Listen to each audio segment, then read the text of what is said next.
Arda ile omuz omuza hoş geldiniz. Gördüğünüz gibi bu hafta mutfakta konuğum. Gupse ben. Olanca sempatikliği, yeteneği ve şahane yemekleriyle Gupse Özay. Ve ölüm korkusuyla. Yok, öyle bir korkumuz yok. Çünkü Gupse en son canlandırdığı Deliha karakteriyle zaten mutfakta ne kadar yetenekli olduğunu hepimize kanıtlamış durumda. Evet, yangınıyla olsun, olaylarıyla olsun harika yanıtladım gerçekten. Bir soğan kırma aksiyonu vardı orada. Evet. Soğan kırabiliyor musun? Soğan çok güzel kırarım. Nasıl kırıyorsun? Sen- Var mı bir tekniğin? Var, ben her türlü... Getir kırayım hadi. Hadi Soğan, getir. soğan kırmak. Aa. Üstüne vurarak böyle, değil Sen mi? deli misin? İnanılmaz. Net. Çok iyi. Peki madem soğanı bu kadar güzel kırabiliyorsun, yani soğanı bu kadar güzel kıran bir yetenek, saf yetenek böyle doğuştan. Bugün yapacağımız tarifi de Güzel bence kırmazdı. şapşane bir vaziyette yapar. Bugün ne yapacağız biliyor musun? Ne yapacağız? Rüz- Ekmek üstü peynir, gibi. salça. O kolaylıkta. Harika. Bak o kolaylıkta. Bir rüzgar gülü yapacağız.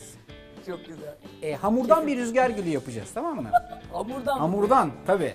Nasıl gidiyor? Muhteşem mi? Yani ben rüzgar gülü mü bilmiyorum bu bir şey ama sonuçta sevimli. Nasıl yani? Yani rüzgar gülüne benzep benzemediğinden çok emin değilim. Yani senin için bir şey değil bu yani. Rüzgarı şekerle mi atıyoruz? Bana nasıl? Gibi bir şeyler olacak yani. Anladım. Sonra bunun yanında bir tane Antep fıstıklı pesto yapacağız. Allah Allah.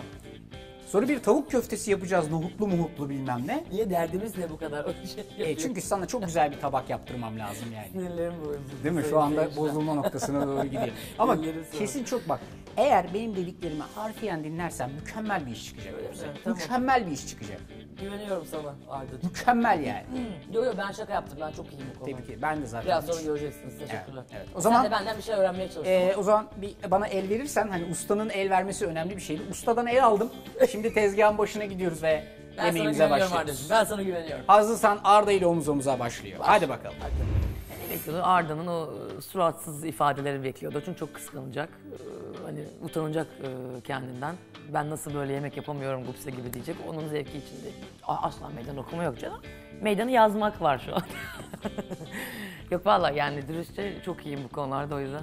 Gupse büründüğü karakterlerdeki gibi gerçek hayatında aslında oldukça çılgın, renkli ve neşeli bir kişilik. O yüzden ben bugün omuz omuza da ondan şahane bir performans bekliyorum. Daha başlar başlamaz ne oldu? Çok heyecanlandım, sinirlerim bozuldu. Sarısıyla beyazını ayırıyorsun Gupse. Biliyorsun değil mi nasıl ayrıldığını? Bak şimdi seni geri döverim orada ha. Bugün çok eğleneceğiz çok. Ne oldu Arda'cığım?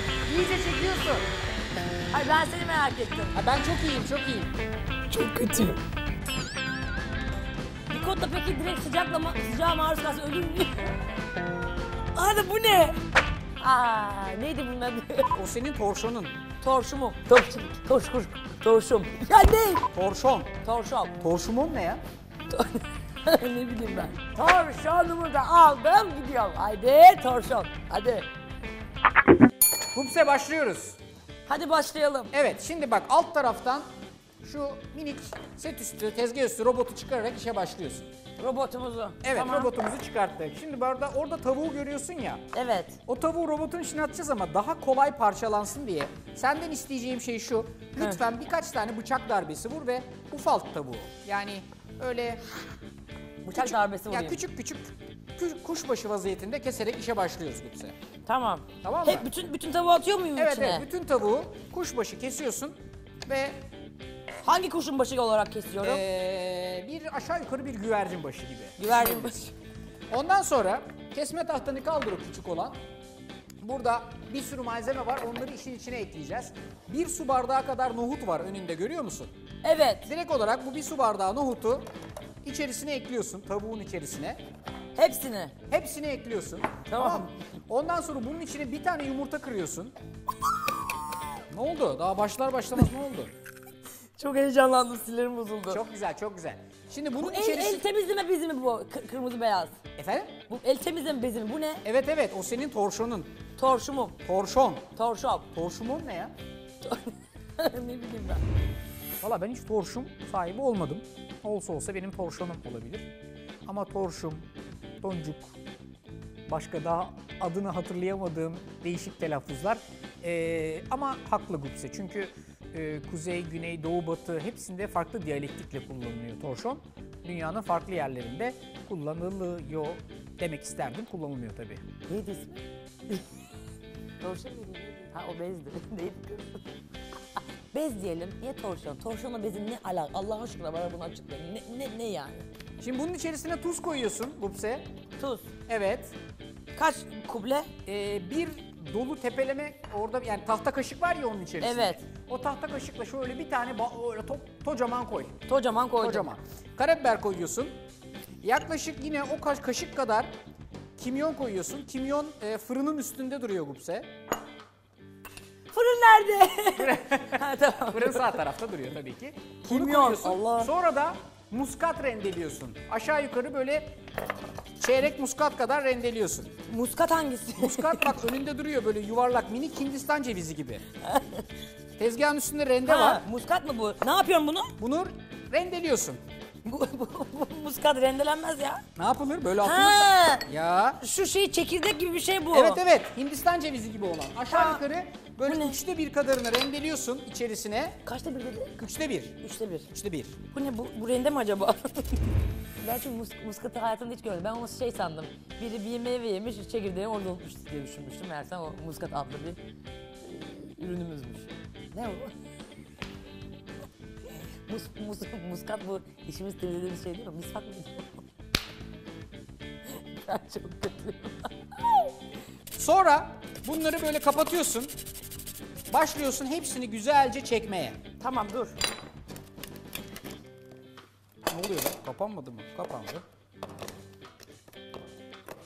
Çok stresmiş ya.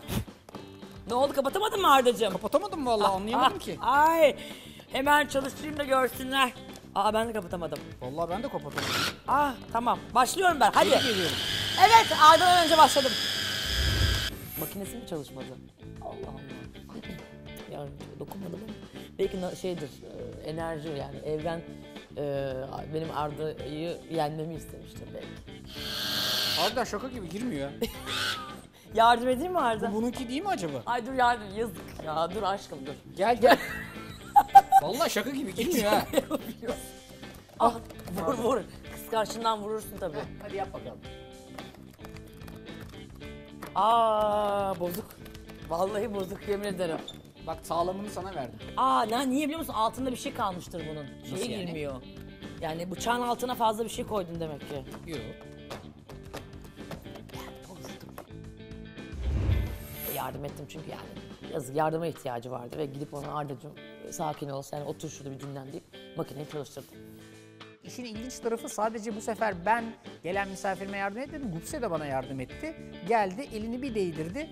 Parçalayıcı çalışmaya başladı. Paramparça oldu. Ne oldu Arda'cığım? İyice çekiyorsun. Ay ben seni merak ettim. Ha, ben çok iyiyim. Sen Tamam. her şey senin için. Sen daha iyi ol diye. Bayağı fava kıvamı. İyice aynen böyle bir köfte gibi oluyor bu, tamam mı?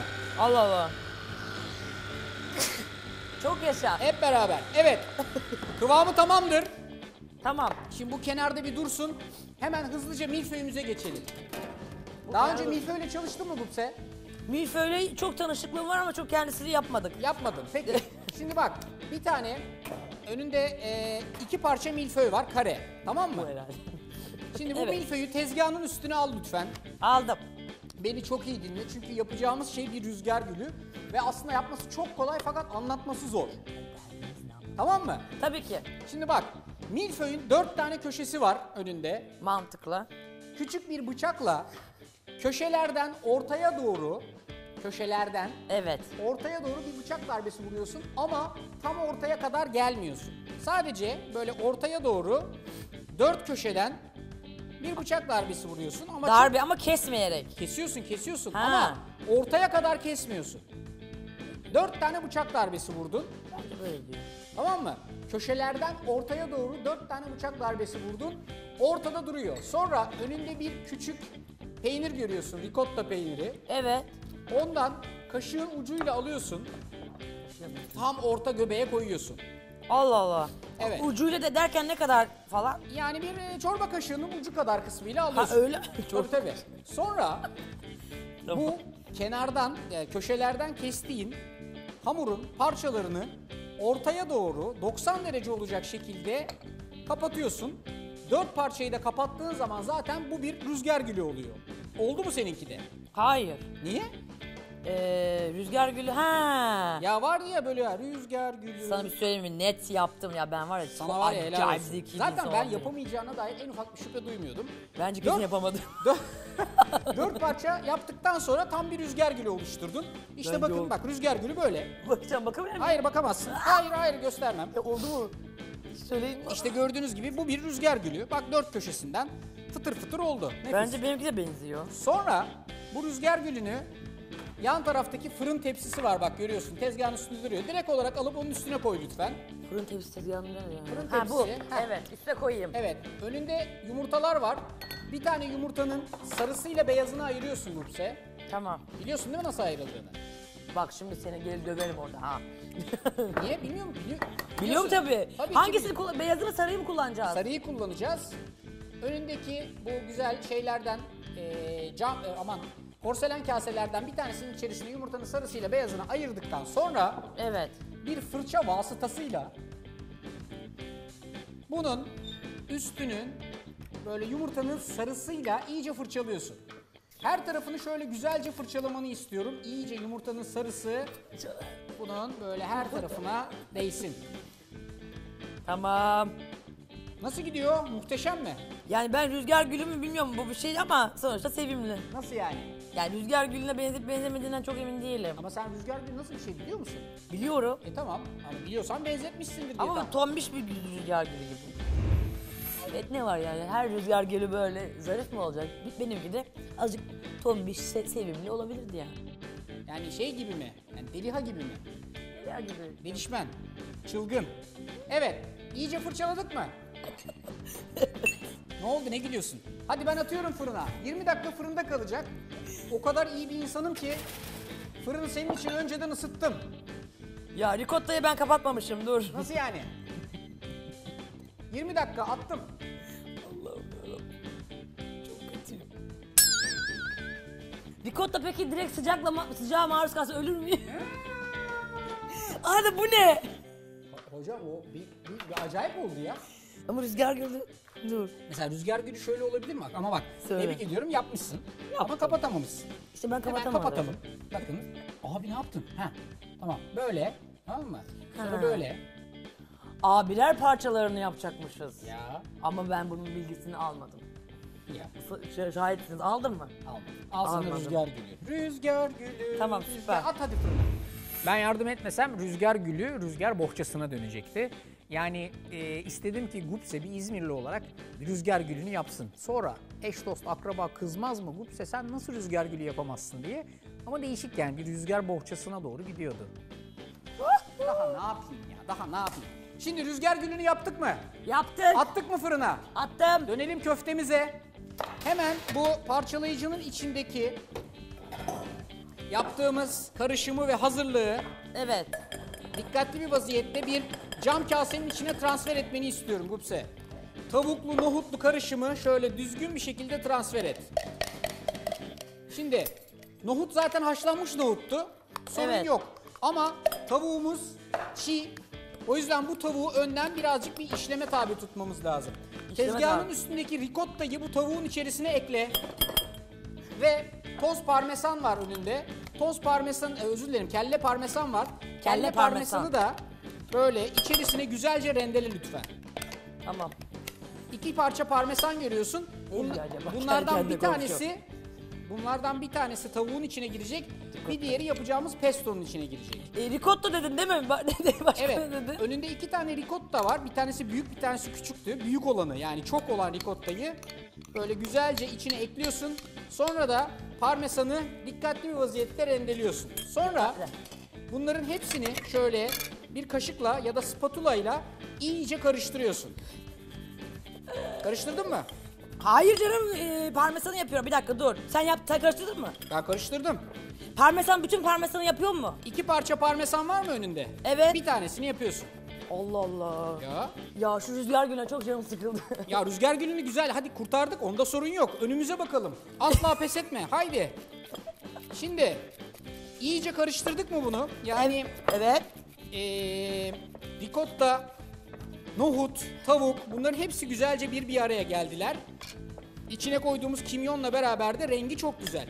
Çok güzel. İçine istediğin aslında her türlü baharatı koyabilirsin bunun ama Ya bu kadar lezzet olarak yeterli. Şimdi ne yapacağız biliyor musun? ne yapacağız? Bu tavuklu karışımın bir pişirme işlemini yapacağız Gupse. Çok yoruldum. Daha yeni başlıyoruz. Şimdi bak önünde bir tülbent görüyorsun Gupse. Tülbent. Evet. Evet. Bu tülbentle ne yapacağımızı hiç düşündün mü?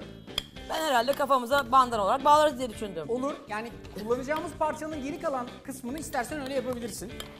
Tülbentten aşağı yukarı bir karıştan birazcık küçük eni olacak şekilde ve bir karıştan birazcık daha uzun olacak şekilde şöyle bir dikdörtgen kesmeni istiyorum. Bir karış dediğin Bir karıştan kısa eni, bir karıştan uzun Makasla mı kesiyorum? boyu. Evet makas. Allah Allah, bir karıştan uzun. Eni, boyu, bir Tamam. karıştan uzun eni. Kestin mi? Allah Allah. Kestin mi? Dur kesmedim. Ama kesmen lazım, hızlanacağız. Ha, Sonra tamam. bunu hemen gelip bir suya tutacaksın ve yıkayacaksın. Niye yapıyoruz bunu biliyor musun Gupse? Neden acaba? Bu yıkadığın zaman kenarındaki kırçılları falan hepsini tertemiz bertaraf etmiş oluyorsun. Sonra tezgahın üstüne bunu yayıyorsun ve hazırladığın tavuklu karışımın büyük bir kısmını bunun Büyük içerisine koyuyorsun. Tamam. Allah'ım yarabbim, ne işim vardı geldim ya ben. Elinde- Koydum top halinde mi? Evet, ince uzun sosis gibi olacak. İçerisine yerleştirdikten sonra elinle bunu böyle ince uzun şekillendiriyorsun. Nasıl durumlar? Vallahi stresliyim, terk etmek istiyorum burayı ama senin için sorun yok herhalde. Canımsın. İnce uzun bunu böyle içerisine yerleştiriyorsun. Tamam. Ondan sonra bu yerleştirdiğin karışımın üstüne tülbenti her iki tarafından kapatıyorsun. Sonra uçlarından sıkarak takriben bir sosis kıvamını veriyorsun.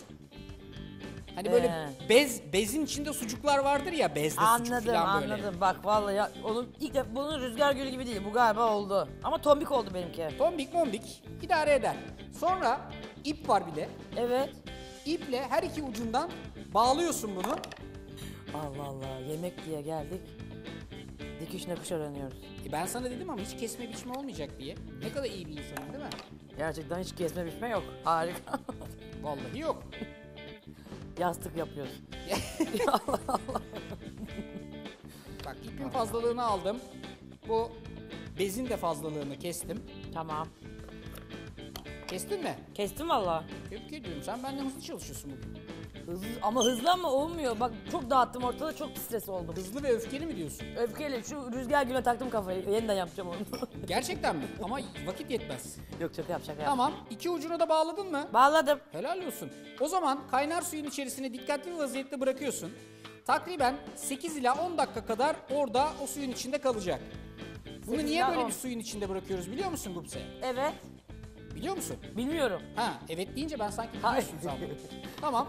Bunu suyun içinde bıraktığımız zaman içine koyduğumuz tavuğun aslında iyice haşlanmasını sağlamış oluyoruz. Tamam? Tavuğun Şimdi- mu? Ha tavuk var içinde değil mi? Tavuk var içinde ya. Gitme gidiyor. Böyle gitme. Şimdi küçük tavayı Kapağını ocağın- kapatıyor muyum? Dur. Heh, ne yapıyor muyum? Kapağını kapatıyor muyum Kapağını haşlarken? kapatıyorsun. Tamam. Şimdi küçük tavayı ocağın üstüne koy lütfen. Tezgahını hemen sil. Tezgahımı Temiz hemen çalışıyor sileyim. musun Gupse? Temiz çalışmaya çalışıyorum ama senin yüzünden çalışamıyorum. Niye? Ne bileyim ben. Ben dağınığım. Yani hep sırada odaklanırım yani. Bu iş olsun da gerisini zaten hallederim diye ama ne kadar önemli olduğunu anladım yani. Çünkü karışık olunca elin ayağın her şeye bulaşıyor ve rezil oldum ya. Şey ne? Bunun adı neydi ya? Ya program esnasında ya heyecandan ya şeyden pastırmanın ismi yani aklıma gelmedi. Eti ne kadar koyuyorduk şeyin içine? 4-5 defa devam böyle ya bu sevimli etimizi falan diye böyle eti ne yapıyorduk? Peki şeyimizi ben hala ette kaldım. Aa ismini unutturuyorum bu. Yani beynim yandı gerçekten özür diliyorum buradan pastırmalardan. Şu an ne yaptım yani makasla pastırmayı almaya kalktım. Bence program bitti. Bu kaydı bitirebiliyor muyuz artık? Yeterince rezil olduğum gibi geliyor. Hazır mısın? Bak önünde dolu bir tutam roka var. Rokayı alıp parçalayıcının içine koyuyorsun. Tamam mı? Tutam roka var. Ha roka. Ama hepsini koyma. Şu dolu bir tutam koy. Dolu bir tutam Sonra koyuyorum. Parçalayıcının içine koyuyorum. evet onun içerisine yaklaşık şöyle dolu kocaman bir avuç kadar Antep fıstığı koy. Allah Allah. 2 yemek kaşığı kadar zeytinyağı ekle. Ve o geri kalan parmesanı da içerisine rendele. Zeytinyağlı değil mi? Takıldığın bir yer varsa sor. Yok ya. No, yani. Nasıl gidiyor Gupse? Her şey Ya- yolunda mı? Ha? Ya benim psikolojim çok bozuk. Niye? Ne oldu be? Ne bileyim ne. Ne oldu? Hayırdır? Yok yok valla. Bence- Bir daha gelmeyeceğim ben. Bence çok bence çok iyi gidiyorsun ya. Ben sana güvenim tam, biliyor musun? Öyle Hiç mi sorun, diyorsun? sıkıntı yaşadığını tahmin etmiyorum Gupse. Allah Allah çok pozitifsin. Evet, hazır mıyız? Çok hazırız. Şimdi bunu güzelce çekiyoruz ve bir pesto yapıyoruz.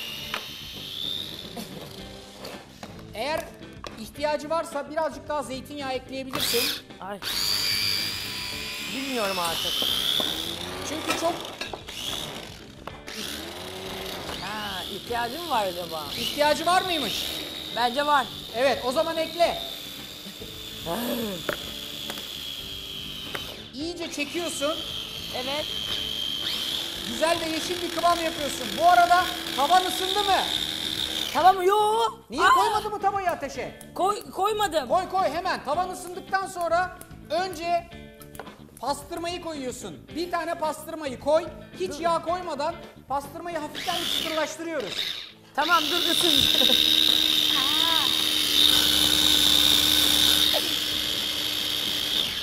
Pesto oldu mu? Pesto yani üst taraflarında böyle katı katı kaldı. Ne yapsam onu? Ne yaptı? Katı katı kaldı. Katı katı kaldı. Evet. O zaman onu birazcık daha zeytinyağı koyman lazım. Ama çok koyarsan da sıvı olur. Nasıl Olmaz. yapacağız? Pesto ile işin bittikten sonra bunu alıp başka bir kasenin içine transfer et lütfen. Cam kaselerden birinin içine. Allah Allah. Nasıl Allah Allah? Tamam söz. Ha. söz Ondan- veriyorum. Söz. Hızlanmamız lazım. Sipariş Tamam. çok az kaldı. Dur şey ne? Bunun adı neydi ya? Eti ne kadar koyuyorduk şeyin içine? Kaç tane koyuyorduk?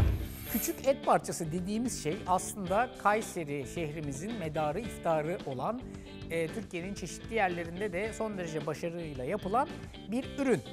Adını hatırlayamayanlar için kendisi pastırma. Ama gün geliyor küçük et parçası oluyor, gün geliyor tontiş bir arkadaş oluyor, oluyor işte böyle. Eti ne kadar koyuyorduk şeyin içine? Kaç tane koyuyorduk? Bir tane koyuyorsun, iyice çıtırlaştırıyorsun. Her iki Çıtırlaştır. tarafını da dikkatli vaziyette çıtırlaştırıyorsun. Biraz daha çıtırlaşsın istiyorsan, ki ben istiyorum, küçük bir kaşığın uç kısmıyla da iyice piştikten sonra tereyağı ilave ediyorum. Çok güzel konuşuyorsun. Ardacığım da pestoyu nereye koyuyorduk biz? Pestoyu bir kasenin içerisine çıkartıyorsun. Kasem kalmadı. Nasıl kalma, bir sürü cam kase var ya. Hepsini kullandım. Şeye koysam peynirlerin kabına koysam olur mu? He? Peynir kabına. Olur, senin için olur. Şimdi özür dilerim, pastırmayı böyle güzelce pişirdim. Tezgahın üstüne bir tane havlu kağıt çıkartıyorum. Kağıt peçete ve bunu dikkatli bir vaziyette kağıt peçetenin üstüne alıyorum. Fazla yağından arındıracağım. İyice çıtır çıtır olacak. Allah Allah. Fakat bu tavanın içerisinde şu an istesek de istemesek de biraz fazla yanmış yağ var. Görüyor musun? Evet görüyorum. Onu hafiften bir peçeteyle silmeni istiyorum. Şöyle içini temizliyorsun. Temizledin mi? Temizledim. Helal olsun. İşte bu be. Hiç de temizleyemedim. İşte bu be. Aradığım Gupse işte bu. Yeniden bunu ocağın üstüne koyuyorsun Gupse. Güzelce haşladın ya bu içerideki tavuğu. Evet. Onu elini yakmadan dikkatli bir vaziyette tencereden çıkartmanı istiyorum. Ne yaptım bilmiyorum. Elini yakma çünkü Ben çok hala sıcak. ette kaldım. Tezgahın üstüne çıkarttın mı? Nasıl ette kaldın? Ne eti? Eti ne yapıyorsun ki? Pastırma ya. Ne eti? Ya program esnasında ya heyecandan ya şeyden pastırmanın ismi yani aklıma gelmedi. 4-5 defa devam böyle ya bu sevimli etimizi falan diye böyle yok yani beynim yandı gerçekten özür diliyorum buradan pastırmalardan, pastırma sevenler. Pastırma. Ha, pastırmayı böyle güzelce. Şimdi Terledim. bunu hafiften haşladık. Tamam. Evet. Artık Neyle alayım bunu alayım. elimizi yakmadan Ne ya? uçlarından kesiyoruz. Ha. Kestin mi? Evet. Helal olsun. Nereye kestim? İşte bu. Çıkarttın mı onu peki şeyden? Çıkarmadım. Dur bir garip bir tane aletle uğraşıyorum. Ha. Ne değişik şeyler çıkmış Sudan ya. çıkarmadan zaten nasıl kesebilirsin ki? Ha Beni dur şimdi kandırıyor tavuğumuzu musun? kesiyor muyuz? Ne? Tavuğumuzu ne yapıyoruz? Şimdi tavuğu sudan çıkarttıktan sonra üstündeki tülbentten kurtarıyorsun. Kurtarıyorum. Tamam mı? Nasıl dokusu? Böyle hafif, böyle yuvarlak, ince uzun. Çok yuvarlak, ince uzun, evet. Evet, çok güzel. Şimdi bak bundan 4 tane parça kesmeni istiyorum. 4 tane halka. Ne yapacağım? Dikkatli vaziyette 4 tane halka kesiyorsun. Bir, böyle. Etrafı güzel gövdelenmiş, içi hala yumuşak.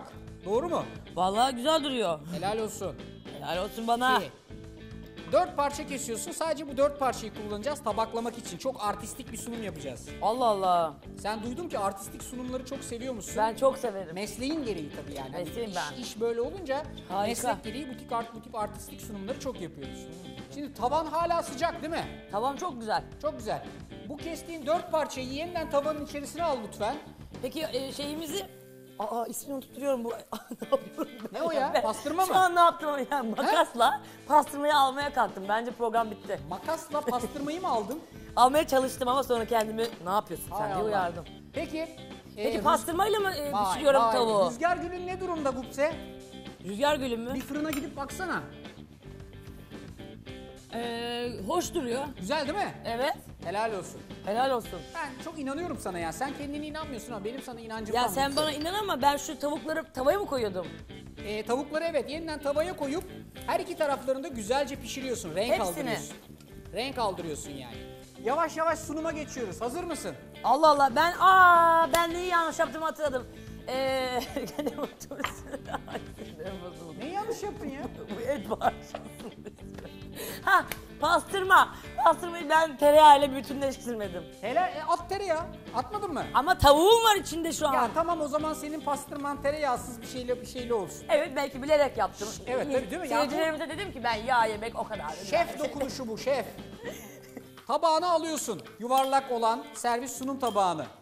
Şu. Tamam mı? Ah, eyvah. Tabağına 1, 2 yani kuzey, güney, doğu ve batı olacak şekilde hazırladığın pesto sostan küçük birer kaşık koyuyorsun ama çok yaymıyorsun. Kuzey, güney, Yaymıyorum. evet, Bak bu kuzey. doğu Hey. ve batı. Tamam. Batıdan başladım. Niye? İzmirliyim. Tebrik ediyorum. Yani kendimiz şekil yapıyoruz Evet, değil mi böyle? kuzey, güney, doğu, batı. 4 parça koydun. Sonra tavukların ne durumda? İyice iz aldı mı? Renklendi mi? Müthiş. Ben güney doğuda. Müthiş. Müthiş. Müthiş. Seninki de müthiş mi? Müthiş. Helal.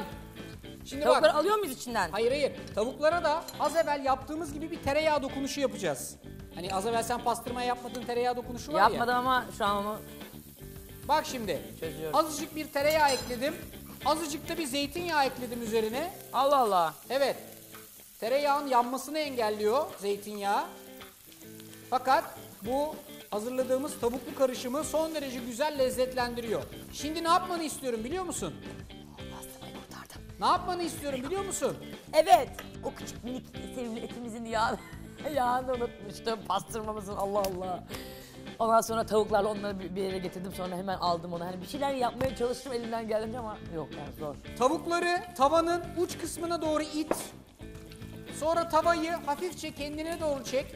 Bütün bu tereyağlı, zeytinyağlı karışım aşağıya gelsin. Evet. Sonra bir kaşıkla bunların üst kısımlarına bu tereyağlı, zeytinyağlı karışımdan gezdirip hafif banyo yaptır. Ben yaptırıyorum. Evet, Aslında güzel benim böyle. çocuklarıma. Ha?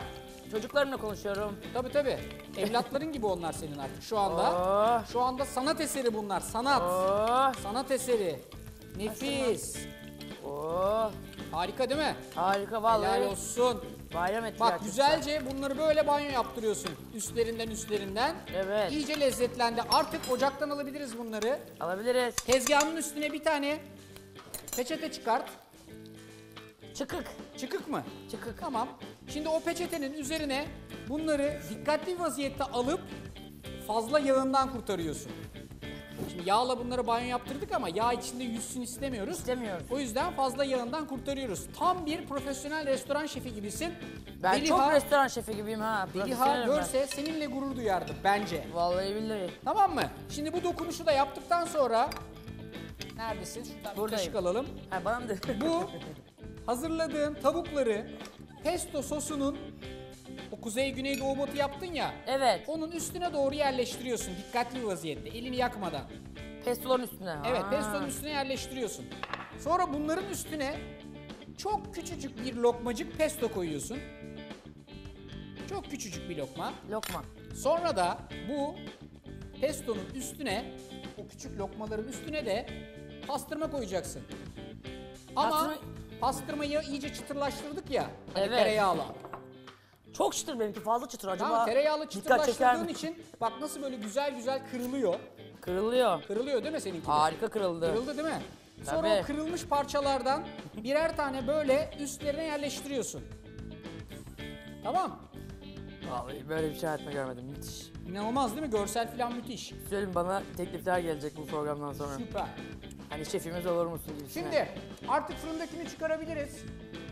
Çünkü gayet güzel pişti ve iyice kabardı. 10 numara 5 yıldız. Tam bir rüzgar gülü. Bakayım. Rüzgar gülü. Oo. Yok yok, tamam ben kendi kendime Ha, şimdi rüzgar gülünü dikkatli bir vaziyette elini yakmadan buradan alıyorsun. Tamam mı? Evet. Ve tabağın tam ortasına yerleştiriyorsun. Hep sen böyle kuzey, güney, doğu, batı bakıyordu ya. Rüzgar gülü de işte sanki kuzey, güney, doğu, batının etrafında dönüyormuş gibi oluyor. Oldu mu seninki de? Oldu. Helal olsun. Her şey oldu diyorsun. Bakalım sonunda ne çıkacak.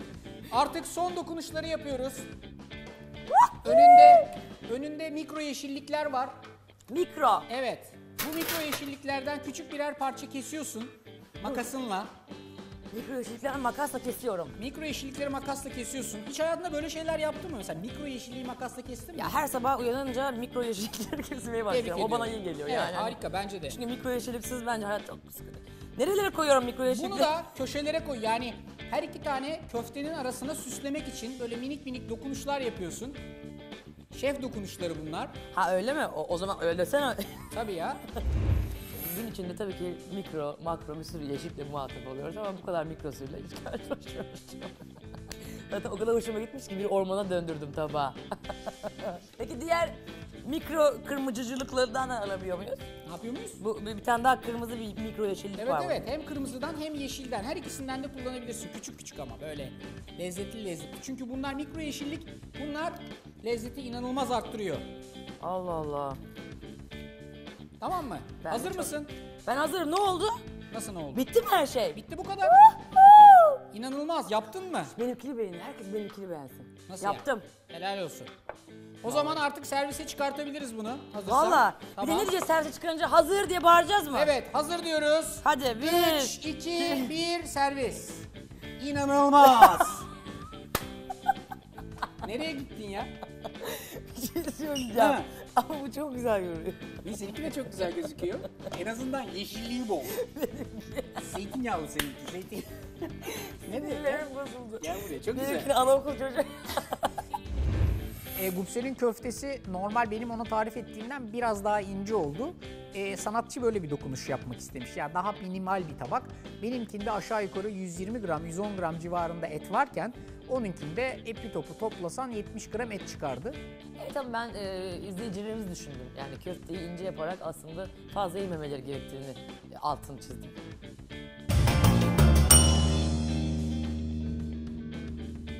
Gupse artık tadalım. Yani Ben tadayım da sen emin misin?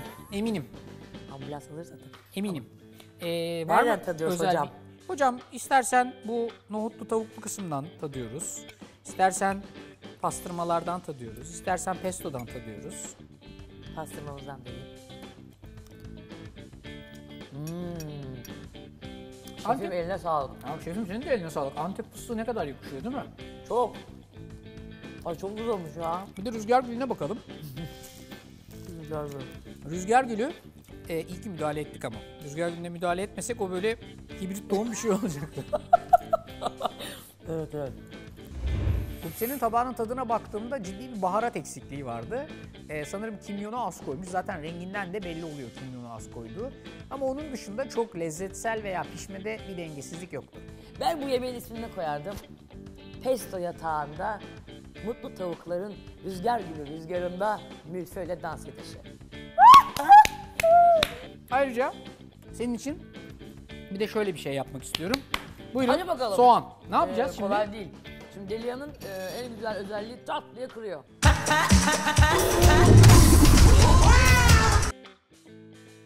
Delia kırar, Arda Herkes kıramazsa ne denedi. olacak şimdi? Herkes yeniyor, kimse kıramıyor. Cücünü çıkarıyor. Gerçekten mi? Evet. Vay. Çıkardı vallahi. Ah. Ama iki vuruşta yaptım. Normalde bir tane yapman lazım. Yani aşk olsun. Aramızda oldu? şey mi olacak? Hadi. Ya. Buyurun sizin Gerçekten için çıkardı. cücüğü. Herkesin ederim. denemesini tavsiye ediyoruz. Öpüyoruz. Evelallah soğanı kırarız. Biz boğaz çocuğuyuz. Vurduğumuz yerden ses getiririz. Beni öyle bunlarla mümkün değil yani sınayamazsın. Vurdum mu cücüğünü çıkartırım o soğanı. Efendim bu hafta Gupse Özay'la şahane bir mutfak macerasına çıktık ve nefis bir tabak çıkarttık değil mi? Valla bence yani güzel oldu. Çok güzel oldu. Soğanın cücüğünü de çıkarttık. Artık daha da fazla diyecek bir şey yok. Bu kadar yetenekli bir insanla mutfakta olunca Estağfurullah, aşk olsun. bizim için bir mutluluk oluyor. Çok Arda, teşekkür ediyorum. Ben teşekkür ederim. Gerçekten uzun zamandır bu kadar eğlendiğimi hatırlamıyorum yani. Eğlendirmek için varız. Ne? Kendinize çok çok iyi bakın. Sizi öpüyoruz. Bay bay. Bye bye. Artık yapmayın. Arda'nın söylediklerini dikkatli dinleyin ve ona saygı gösterin. Evet hocam deyin. Sen doğrusun bilirsin hocam deyin. Rezil olursunuz benimle. Bugün Arda ile omuz omuza tam tahmin ettiğim gibi geçti. Aslında tahmin ettiğimden biraz daha başarılı oldu Gupse. Çünkü bazı yerlerde zorlanacağını düşünüyordum fakat kadın çok akıllı ya. Her şeyin üstesinden geldi. Neydi bunun adı? Torşum. Ya ne? Torşonumu da aldım gidiyorum. Haydi torşon. Hadi.